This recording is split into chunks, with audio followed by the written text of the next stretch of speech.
You ask Tiger to solve. This deals with linear equations with one unknown. The final result is x equals 6. Let's solve it step by step. Group all constants on the right side of the equation. Add 12 to both sides. Simplify the arithmetic.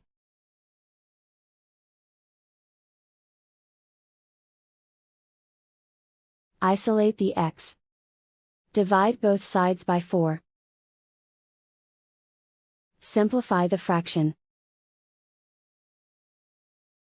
Find the greatest common factor of the numerator and denominator.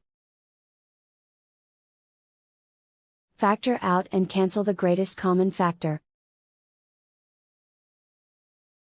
And so the final result is x equals 6.